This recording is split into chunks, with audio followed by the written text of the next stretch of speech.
Bien. Oye, un gusto tenerles acá. Gracias por haber venido. Esto nosotros la verdad que lo hacemos, tratamos de hacerlo todos los años, lo suspendemos por pandemia, pero aquí estamos. Así que, como decía mi viejo, 3 cucharadas a la sopa y a la papa.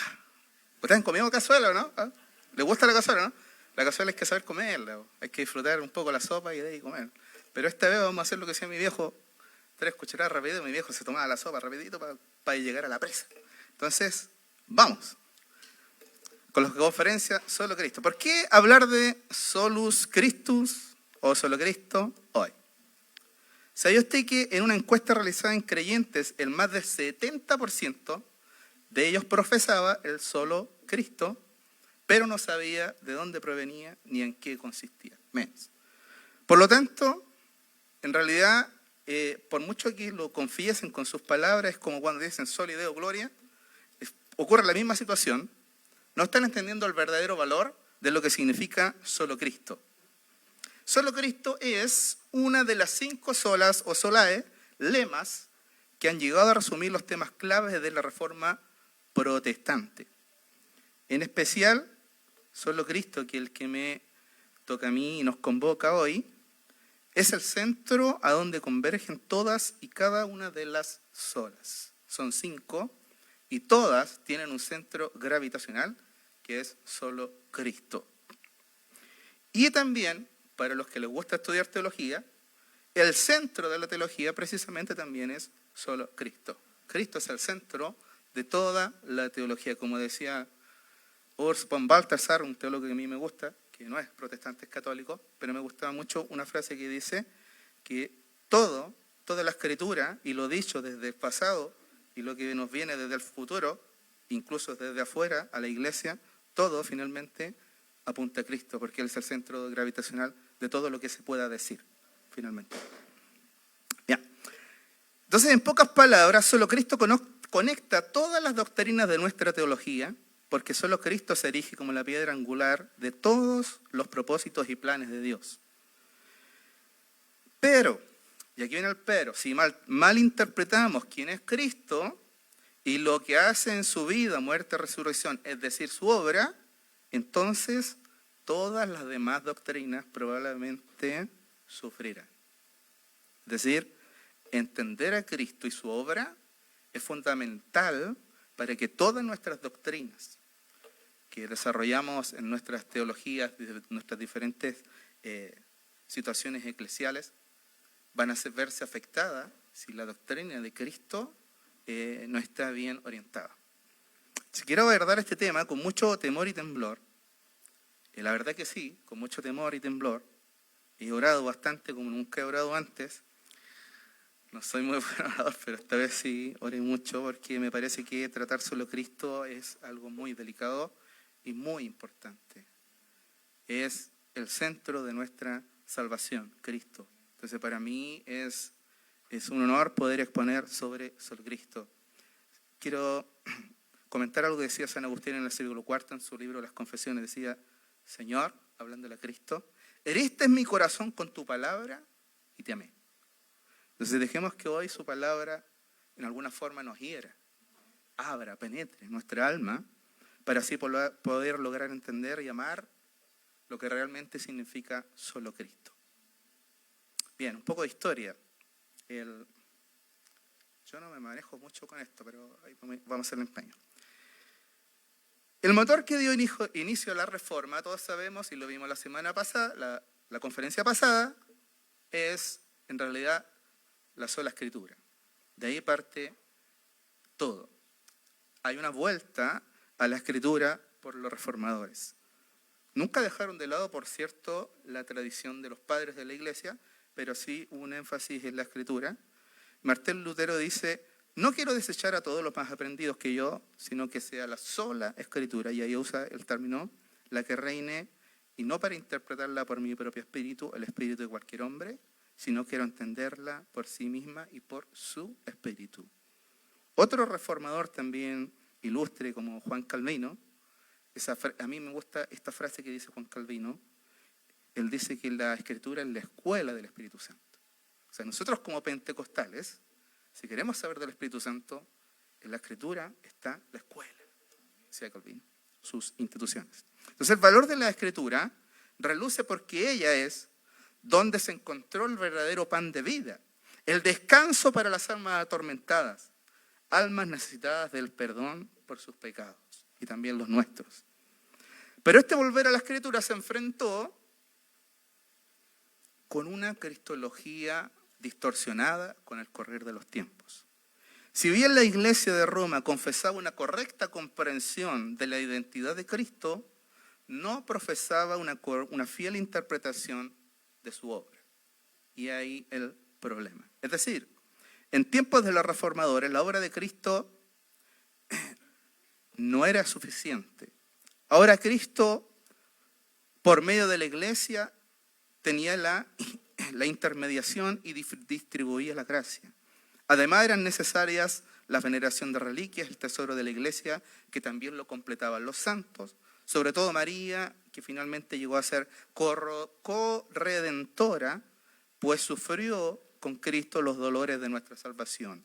Incluso se podía recibir el perdón de los pecados y de aquellos incluso que ya habían muerto, visitando lugares sagrados como Roma o recibiendo indulgencias de la misma mano del Papa. Es decir, si usted tenía un pariente que estaba en el purgatorio, usted a través de visitar lugares, incluso recibir una indulgencia del Papa, usted podía sacar a su pariente del purgatorio para que no siguiera sufriendo las penas temporales que debía pagar. Bien. Entonces, Roma confesó la exclusividad de Cristo, pero le faltó el énfasis en la suficiencia de su obra. Ahí tiene un problema la Iglesia romana. Nosotros confesamos la exclusividad de la identidad de Cristo y subráyese exclusividad de la identidad de Cristo, al igual que Roma, pero también la suficiencia de su obra a diferencia de Roma. Parece trabalengua. Nosotros confesamos la exclusividad de la identidad de Cristo, al igual que Roma, pero también la suficiencia de su obra a diferencia de Roma. Parte del problema legado por la era medieval, donde se encuentran más o menos situados los reformadores, no fue en sí la identidad de Cristo, porque la Iglesia había resolvido casi completamente hasta en los primeros siglos, incluso yo diría, en mi opinión personal, todos dicen hasta el siglo V, yo en mi opinión personal digo hasta el siglo VII, la identidad de Cristo estaba más o menos resuelta, pero había un vacío en el tema de la obra de Cristo y cómo nos apropiamos de su obra. Anselmo, en su libro Cur Deus Homo, había hablado sobre el porqué de la encarnación y sus beneficios, pero no habló sobre cómo nosotros nos apropiamos de la cruz de Cristo. Ante este silencio, en el siglo XIII, viene Tomás de Aquino, quien aumentó más el tema de la mediación de la Iglesia y sus agregados, al decir, por ejemplo, en su Suma Teológica, que yo, por misericordia de Dios, la tengo en casa, dice, él dice lo siguiente, que Cristo más la Iglesia, al aplicarnos su obra por medio de los sacramentos y nuestra cooperación con Dios para merecer, noten los términos que usa Aquino, y esta es una buena traducción que tengo yo, una traducción, para merecer la vida eterna, son necesarios para nuestra salvación. ¿Notan las frases que dice Aquino? La Iglesia más, Cristo más la Iglesia, a través de los sacramentos, más nuestra cooperación para merecer la vida eterna, son necesarios para nuestra salvación. Tomás de Aquino, Suma Teológica, en la parte 3, en el artículo 1. Entonces, para poder entender el verdadero valor, creo que me atraso con esto ya. El verdadero valor del solo Cristo, tenemos que revisar algunos puntos importantes que son como una especie de rompecabezas. Entonces, vea usted cuando un rompecabezas tiene varias partes y para poder ver la imagen global hay que pescar las partes, englobarlas en un cuadrito y queda la figura correcta de lo que tenemos que comprender. Y para esto tenemos que hablar un poquito de cristología, soteriología, teología, eclesiología, etc.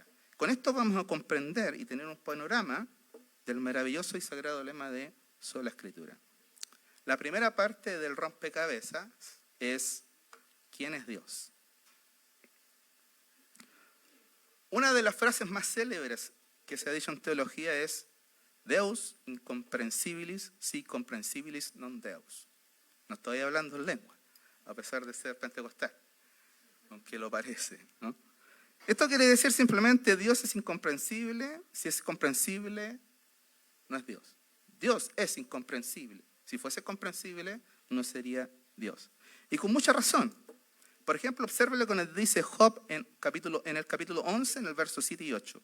Descubrirás, dice, tú los secretos de Dios, llegarás tú a la perfección del Todopoderoso, es más alta que los cielos, ¿qué harás? Es más profunda que el Seol, ¿cómo la conocerás? Sin embargo, la misma Escritura nos enseña que Dios puede ser también conocible. Primera de Juan 5:20 nos dice, pero sabemos que el Hijo de Dios ha venido y nos ha dado entendimiento para conocer al que es verdadero. Y si bien, como decía Calvino en sus instituciones, tratar de entender qué es Dios es prácticamente una locura, sí podemos entender qué es lo que es Él para nosotros. Tratar de entender su esencia es un poco iluso, pero en tratar de entender quién es Él en relación con nosotros, eso sí es verdadero. Entonces en la Escritura encontramos una revelación de Dios. Dios se revela en su Escritura quién es Él para nosotros a través de sus nombres y sus atributos. ¿Qué son los atributos? Aquí estamos en teología propia. Son las perfecciones atribuidas al ser divino, viviblemente o visiblemente ejercitadas en la creación, providencia y redención. Y me quiero referir específicamente a unos 2 o 3. Los que pudimos estudiar teología propia, nos dimos cuenta que la divinidad, la esencia de la divinidad está en cada atributo y cada atributo en su esencia. ¿Qué quiere decir esto? Como decía Agustín, lo que Dios tiene es lo que Dios es. A diferencia de usted, usted tiene amor, usted tiene misericordia, puede ejercer misericordia, puede ejercer amor, pero a diferencia, Dios es amor, Dios es misericordia. No es que solamente la tenga, Él es. Cada uno de estos atributos, Él es. ¿Se entiende? Y lo segundo que hay que comprender, que no es que tenga un 10% de cada atributo, cada perfección. No es que sea 10% misericordioso, 10% amor y juntos hacen el 100, ¿no? No. Dios es 100% de cada uno. Dios es 100% amor, 100% misericordia, 100% bondad, justicia, etc. Específicamente hoy quiero enfocarme en 2 atributos que parecen irreconciliables. Éxodo 34, 6 al 7.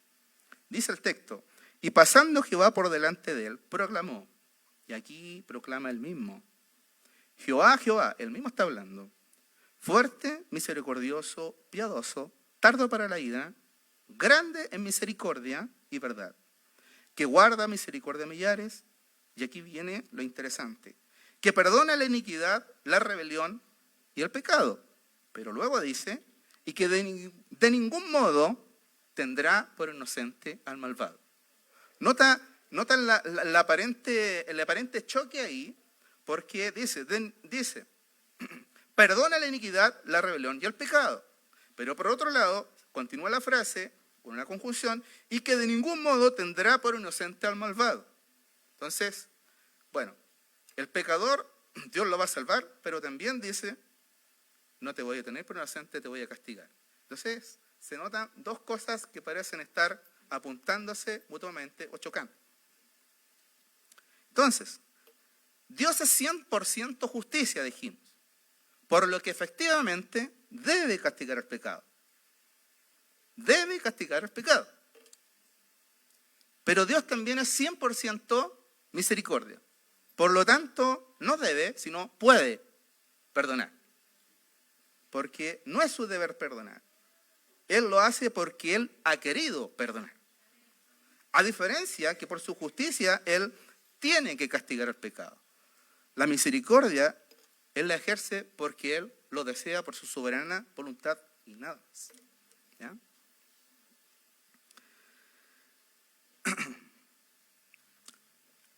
Job preguntó alguna vez, y entonces, ¿cómo pues se justificará el hombre para con Dios? Buena pregunta.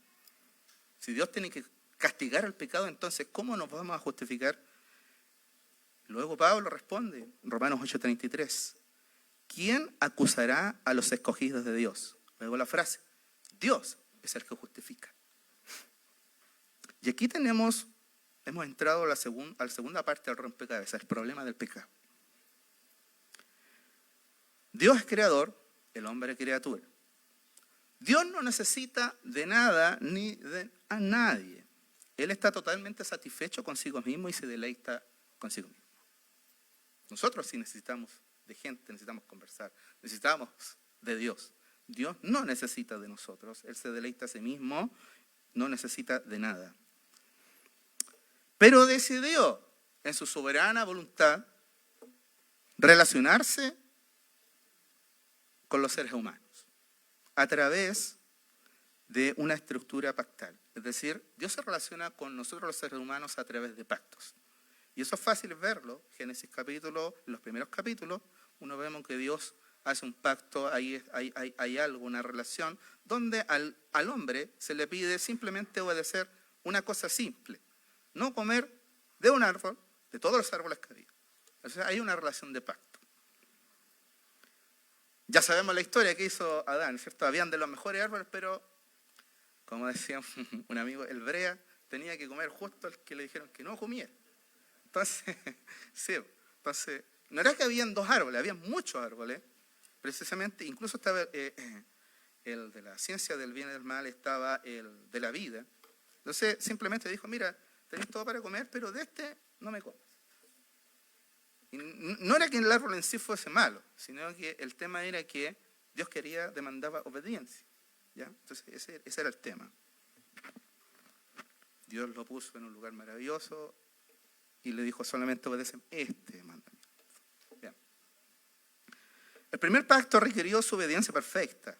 La desobediencia al mandato de no comer del árbol de la ciencia del bien traería consigo la muerte, el quiebre de la relación. La obediencia tendría, sin embargo, la obediencia hubiese tenido la recompensa del árbol de la vida. Entonces, la historia de Génesis 3 en adelante demuestra claramente que la desobediencia pecaminosa del primer Adán llevó a la raza humana a la corrupción y nos puso a todos bajo la ira de Dios. Ya en Génesis 6:5 se nos dice lo siguiente: Jehová vio cuán grande había llegado a ser la maldad de la raza humana sobre la tierra y que toda inclinación, ahí la palabra hebrea también puede ser traducida como imaginación, que es la traducción mejor, de los pensamientos del corazón humano era solamente el mal, era solamente hacia el mal todo el tiempo. Es decir, el mal estaba tan dentro, como hoy en día todavía lo sigue, que en nuestras mentes ya pensamos siempre, imaginamos, maquinamos siempre lo malo, la maldad. Entonces, en resumen, la desobediencia del primer pacto con Adán trastornó todo el orden creado. La corrupción adámica y nuestros propios actos y omisiones pecaminosas nos dejan a todos expuestos bajo juicio y condenación, y nuestra relación con Dios terminó siendo quebrada. Y aquí, no sé si ven ese cuadrito ahí. Es un cuadrito bien bonito, pero es ilustrativo de lo que pasa. La relación con Dios está quebrada, cortada. Entonces todos finalmente quedamos expuestos a juicio, condenación, y Pablo nos dirá tajantemente, los que estudiamos Romanos el año pasado, nos acordamos de este texto, no hay justo ni aún uno. No hay justo ni aún uno. Entonces, lo que conversamos en las escuelas dominicales, aquí me voy a abordar un poco, es que de repente los hermanos, pero hay hermanos que no conocen a Dios, pero hacen cosas bonitas. Entonces yo le decía, Agustín dijo, las grandes obras de las grandes personas que no conocen a Dios son grandes obras, pero fuera del camino. Tal cual. Agustín lo dijo.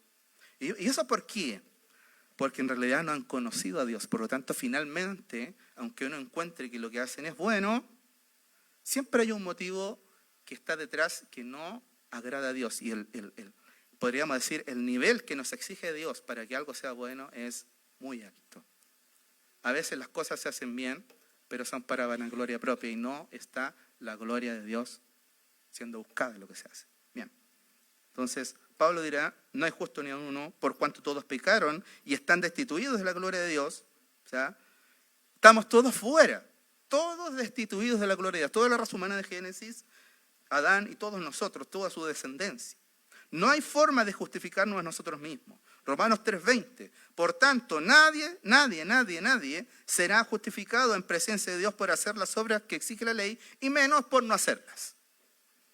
Cuando uno examina Romanos, se da cuenta que cuando Pablo en el 1:16 y en el 1:19 empieza a hablar del desarrollo del pecado de la humanidad, pasa después en el capítulo 2 por un apartado donde empieza a relacionarse con los judíos, y finalmente en el capítulo 3 él llega a la gran sentencia de decir, aquí no hay justo ni uno, ni los judíos con su ley, ni los gentiles sin la ley. Todos han pecado, todos están destituidos de la gloria de Dios.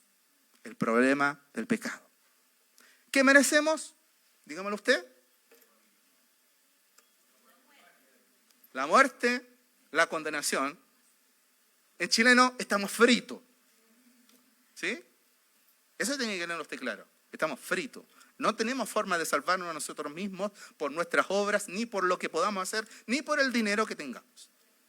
Esta es una de las cosas que los reformadores sacaron a luz, que para nosotros nos parecen cotidianas, pero para ellos no eran cotidianas. Esta es una de las cosas que los reformadores sacaron a luz. Tercera parte del rompecabezas. La cuestión de la solución divina. Isaías 35:4 dice, Dios mismo vendrá y nos salvará. Una palabra tremendamente profética. Al corazón en el texto, a ese corazón que grita, que dice, está demasiado lejos, no lo puedo alcanzar. La respuesta es, no es necesario que lo alcances. Él viene a ti. Y esa es la gran diferencia entre las percepciones que nosotros tenemos de cómo es la salvación. No es nosotros yendo hacia Dios, es Dios viniendo a nosotros. No es que nosotros por nuestra fuerza lo alcanzamos, sino que es Él alcanzándonos a nosotros. ¿Ya? El comentarista Walter Brueggemann, en su comentario Isaías, dice, el capítulo consiste en una anticipación lírica de un tiempo venidero. Dios viene a salvarnos, en el que toda la creación será restaurada al bienestar por Dios mismo. Entonces, el pecado es algo serio. El pecado no es un chiste. El pecado es algo muy serio, porque si usted ve ahí, nuestra relación está cortada. No tenemos forma de llegar a Dios, porque está cortada por el pecado. Ahora, puesto que Dios es un ser autosuficiente, santo, personal, debe castigar el pecado. Dice el texto que leímos. No puede pasar por alto.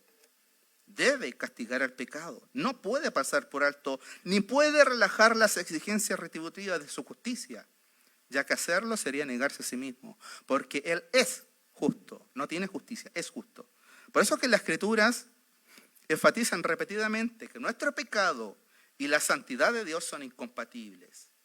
Isaías 6:5, el profeta dice, ¡ay de mí, que soy muerto! Porque siendo hombre inmundo de labios, habitando en medio de pueblo que tiene labios inmundos, han visto mis ojos al Rey, Jehová de los ejércitos. La gente sentía esa compunción al entender que estaba el santo de los santos en ese lugar. El santo, santo, santo o santísimo. Porque cuando un hebreo repetía 3 palabras, estaba tratando de ilustrar lo que se llama se me olvidó el concepto. ¿Ah? Superlativo. Muy bien, esa es la palabra. Entonces, es tan santísimo que el hebreo, como no tenía superlativos en su idioma, decía santo, santo, santo. Porque es tremendamente, no es santo, es santísimo, es muy santo. Entonces, el profeta dice, aquí estoy, he visto al Señor, al santo, santo, santo, he visto al Santísimo y me voy a morir. Bendito sea el Señor.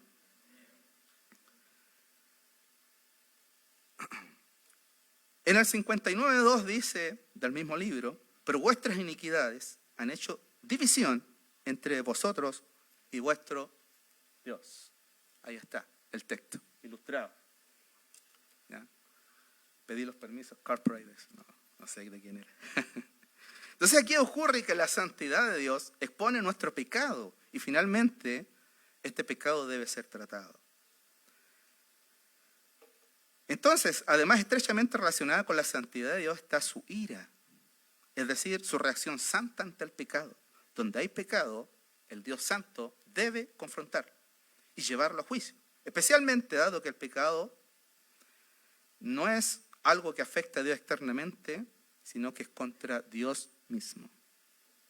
Entonces, Dios debe juzgar el pecado, porque este pecado crea una tensión severa entre Él y nosotros. ¿Qué sucede aquí? Primero, debido a que es la propia naturaleza perfecta de Dios la que hace imposible tolerar el pecado, Dios debe proveer su propia solución al problema de perdonar el pecado. Por eso el profeta dice, Dios vendrá y nos salvará. Cuando Jesús nace, le dicen el Emmanuel, Dios con nosotros. Porque la solución al pecado solamente la podía dar Dios. Segundo, porque Dios ha determinado esparcir su imagen sobre la tierra en fidelidad del pacto con la humanidad. Su solución debe ser un hombre perfectamente obediente. Tercero, debido a la corrupción universal del pecado, este postrer Adán no debe estar corrompido como el primero. Por eso es sin pecado. Y finalmente, debido a que Dios debe castigar la desobediencia al pacto, este nuevo hombre de Dios debe poder llevar nuestros pecados para nuestra redención en representación nuestra. Entonces, este hombre nuevo debe identificarse de alguna manera con Dios primero, en cuanto a su naturaleza divina y señorío, y con la humanidad en cuanto a nuestra naturaleza y necesidad de un sustituto representativo. En lugar de que Dios nos deje a nosotros mismos y rápidamente traiga juicio completo sobre nosotros, porque eso es lo que causa el pecado,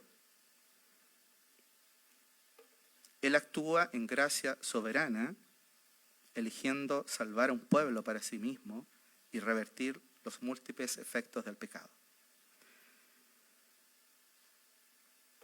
¿Quién es capaz? Y aquí viene la pregunta.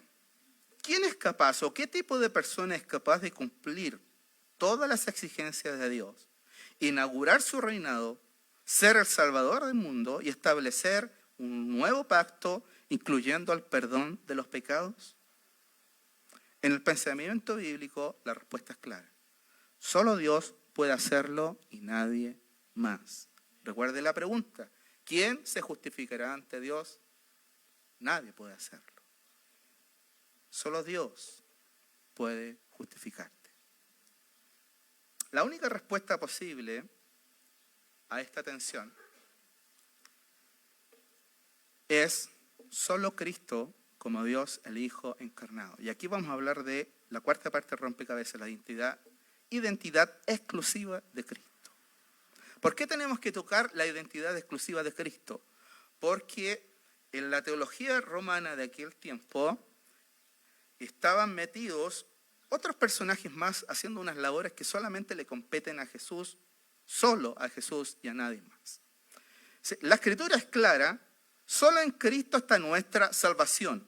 La esperanza del futuro, el culto, el cielo, la adoración de su pueblo, solo Cristo es quien cumple la justicia de Dios como hombre, reconcilia a Dios con la humanidad, establece el reino de Dios en este mundo, logra el perdón de los pecados, porque y solo porque es totalmente único como hijo de Dios encarnado.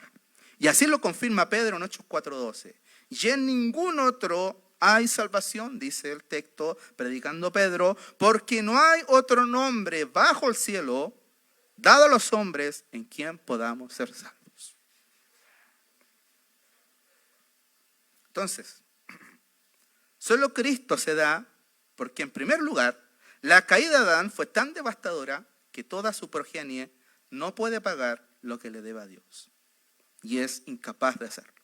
Segundo, porque es del único del que se puede decir que es perfecto Dios, perfecto hombre, Dios perfecto u hombre perfecto, es solamente de Jesús, el Hijo de Dios.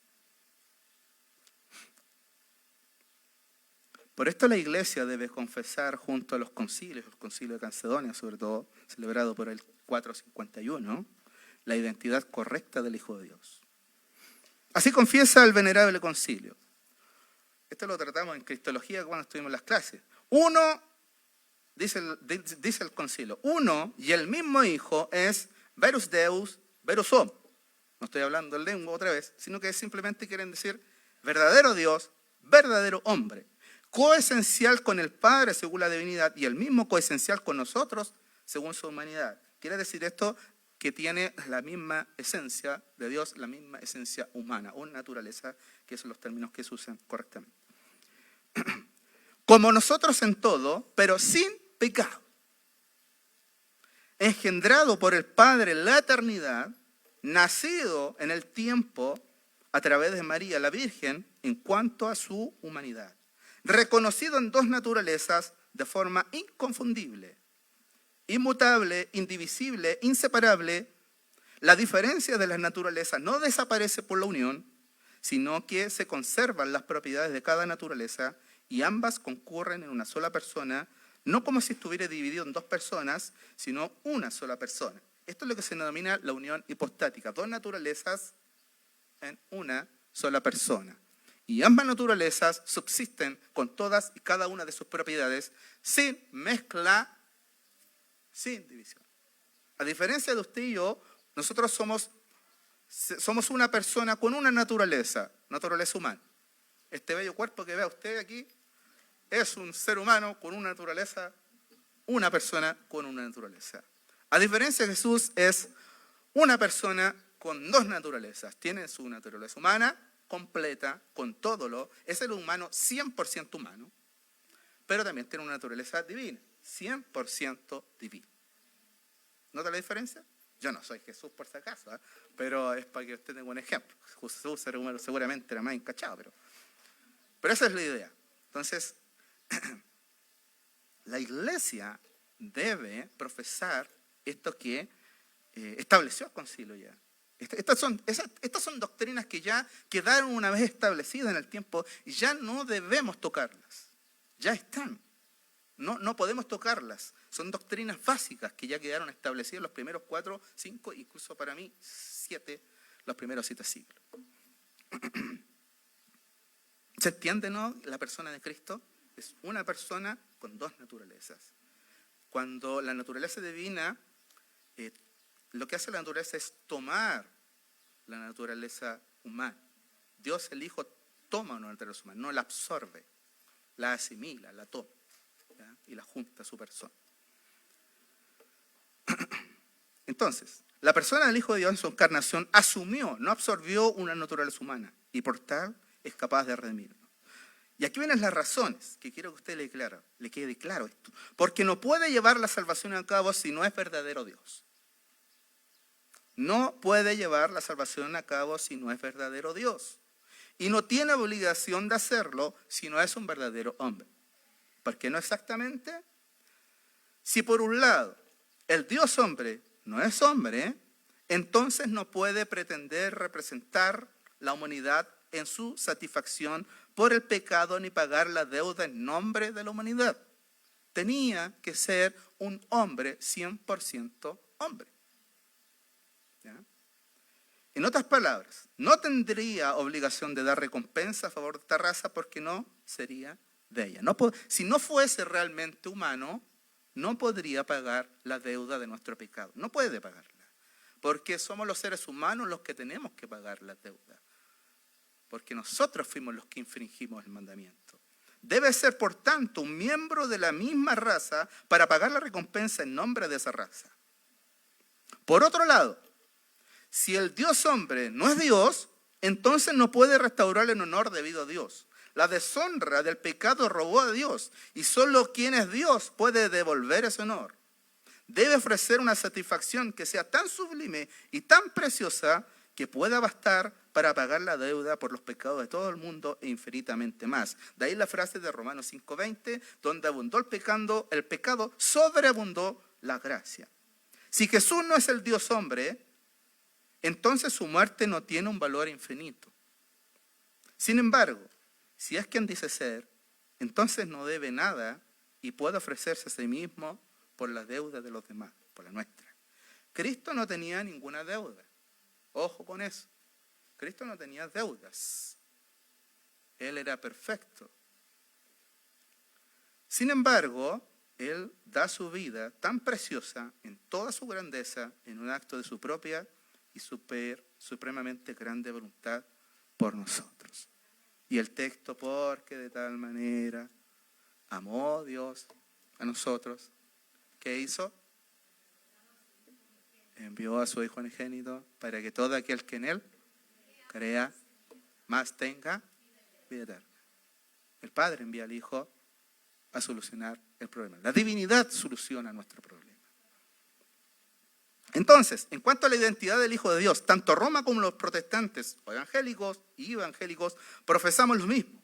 Todos confesamos la exclusividad de la identidad de Cristo. Roma también lo confiesa, porque su identidad es sin igual. Eso tiene que tenerlo claro. María no tiene la identidad de Cristo, ni los santos, ni nosotros podemos tener la identidad de Cristo. Nadie puede tener la identidad de Cristo. Es imposible tratar de igualarnos a Cristo. Quinta parte del rompecabezas. La obra suficiente de Cristo. Lutero afirmó y dijo: me miré a mí mismo y vi imposible salvarme. Miré a Jesús y vi imposible perderme. Qué gran frase. A mí me llena el alma cuando leo esta frase. Es que es impresionante esta frase. Mire lo que dice. Me miré a mí mismo, yo. Imposible salvarme. No hay forma aquí. Estoy perdido. Estoy frito. Miré a Jesús y vi imposible perderme. Bendito sea Dios.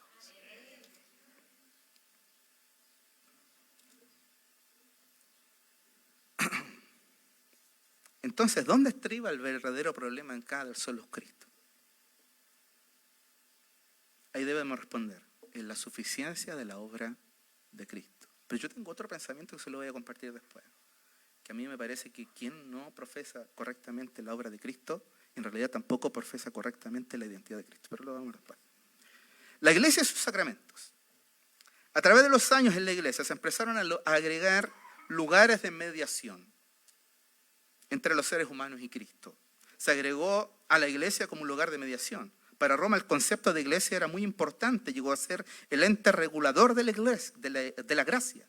Esta idea tomó fuerza a través de la expresión de Cipriano de Cartago, siglo III. Extra ecclesiam nulla salus. Otra vez, no estoy hablando en lengua, ¿eh? Esto es latín. Extra ecclesiam nulla salus. ¿Qué quiere decir? Fuera de la iglesia no hay salvación. Yo creo esto, pero no es la forma que lo cree Roma, por cierto. La iglesia, para Roma, fue vista como la continuación de la encarnación que refleja a Cristo como una realidad divina humana, que actúa como una, lo se denomina, esta frase es altera persona Christi, altera persona Christi. Quiere decir esto, como una especie de segundo Cristo. A su vez, la iglesia fue considerada coesencialmente divina y humana. Entonces, como un segundo Cristo, la iglesia administra la gracia de Dios a la gente o a los fieles a través de los sacramentos ex opere operato. Otra palabra rara. Es decir, esto quiere decir por el hecho mismo de la acción realizada por un sacerdote autorizado. Ex opere operato. Tal como lo confirma Anselmo de Canterbury y Tomás de Aquino. Y aquí voy a citar una cita. Yo tengo por suerte, gracias a Dios, me regalaron el Danziger, la enciclopedia, un simbolorum, algo así. Sale todas las cartas escritas, todas que se han escrito a través de la historia en la iglesia. Y los decretos de los concilios y un montón de cosas que aparecen ahí. Y ahí encontré lo siguiente. Por ejemplo, en la encíclica del Papa Pío IX, de 1863, dice lo siguiente. Pero bien conocido es también el dogma católico, a saber que nadie puede salvarse fuera de la iglesia, siguiendo a Cipriano. pero de la Iglesia Católica. Y que los contumaces contra la autoridad y peticiones de la misma Iglesia y los pertinazmente divididos de la unidad misma de la Iglesia y del romano pontífice, sucesor de Pedro, hay un palo para los protestantes directos, a quien fue encomendada por el Salvador la guarda de la viña, no pueden alcanzar eterna salvación. Usted, según esta definición de Pío, usted no es salvo. Usted está fuera de la salvación. Para que usted sepa. Don Pío IX dice que usted está fuera de la salvación. Todos los protestantes, esos protestantes, lo que le llaman aquí los divididos, los protestantes, todos los divididos, los evangélicos hoy en día aquí, los pentecostales, todo está fuera según esta encíclica.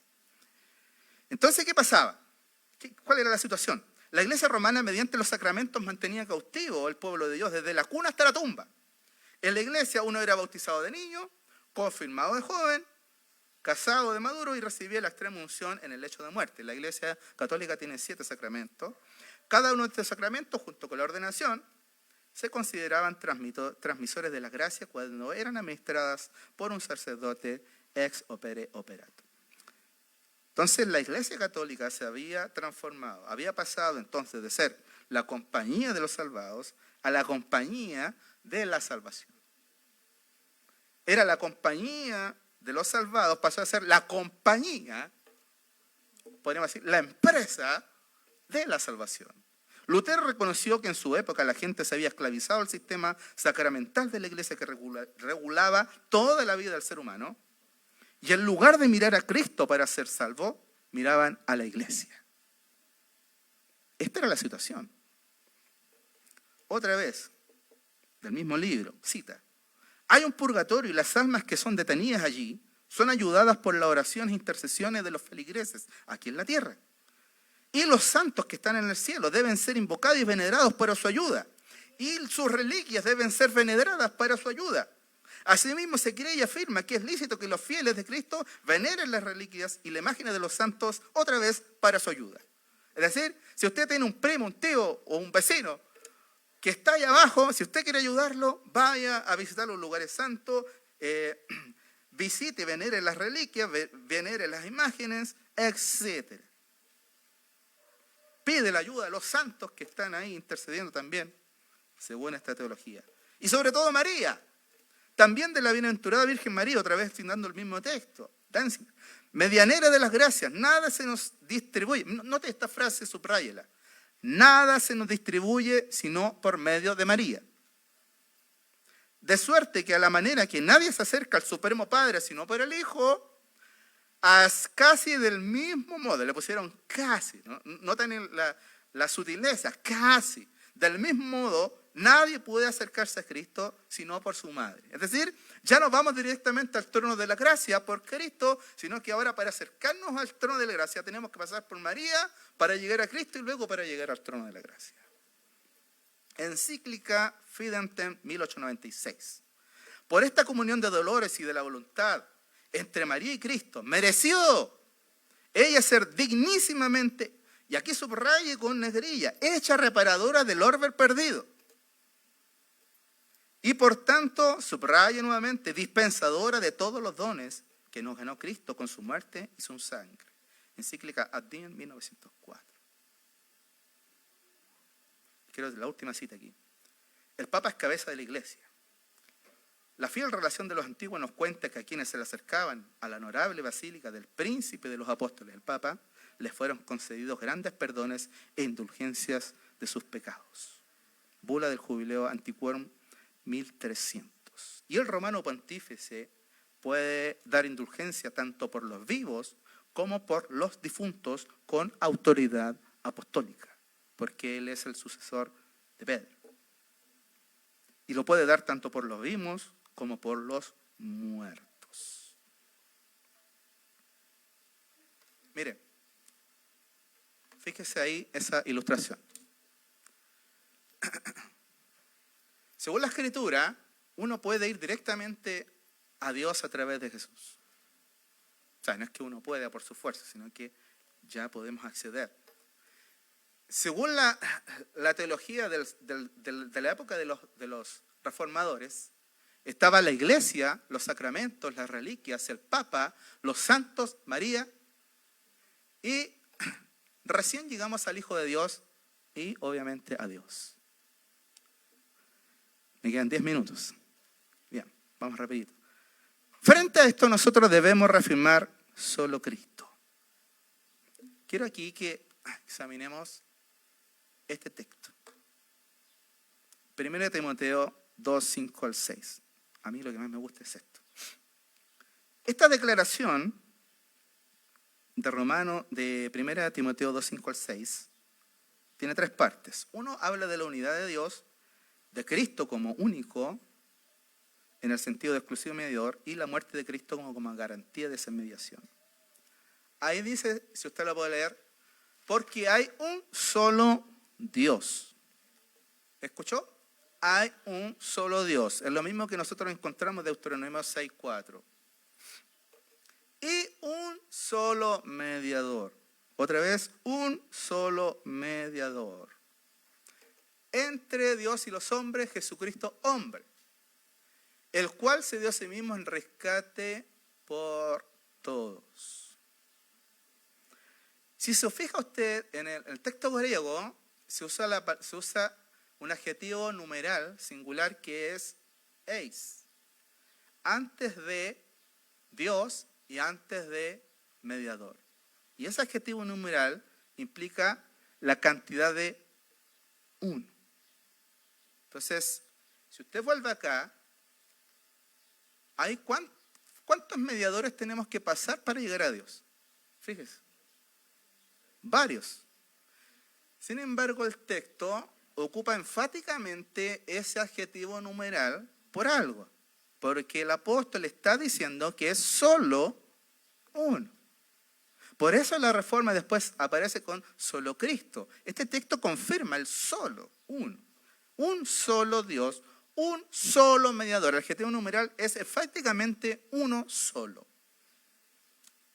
El mediador implica la idea de una negociación para restablecer relaciones.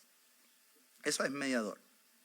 Y fíjese que la frase dice Jesucristo hombre, porque para poder hacer el rescate o para poder ser nuestro representante en rescate por nosotros, tenía que ser hombre. Por eso el texto dice Jesucristo, y enfáticamente no había necesidad en el texto de poner hombre, porque podría haber dicho el texto un solo mediador entre Dios y los hombres, Jesucristo, el cual se dio a sí mismo en rescate por todo. Y nosotros lo entendemos muy bien, pero ocupa la palabra hombre, anthropos, ahí. Calvino nos explica aquí que Cristo es un solo mediador en el mismo sentido de que se dice que Dios es un solo Dios. Y con mucha razón, porque se ocupa un adjetivo numeral que es uno solo. Entonces, si nosotros miramos el texto, notamos que solo Dios, solo Cristo, solo Jesucristo, hombre, ocupa el lugar entre Dios y el ser humano. El segundo texto que quiero que veamos, Hebreos 4, 14 al 16, dice, por tanto, teniendo un gran sumo sacerdote que traspasó los cielos, Jesús el Hijo de Dios, retengamos nuestra profesión, porque no tenemos un sumo sacerdote que no pueda compadecerse de nuestras debilidades, sino uno que fue tentado en todo, según nuestra semejanza, pero sin pecado. Acerquémonos pues confiadamente al trono de la gracia para alcanzar misericordia y hallar gracia para el oportuno socorro. Dice ahí el escritor, retengamos. Es decir, afirmemos la idea de mantengamos firme, de sujetemos firme esta profesión. ¿Y qué es esta profesión? ¿Qué dice esta profesión? Dice que nosotros tenemos un sacerdote que es capaz de compadecerse de tu debilidad y de la mía. ¿Por qué?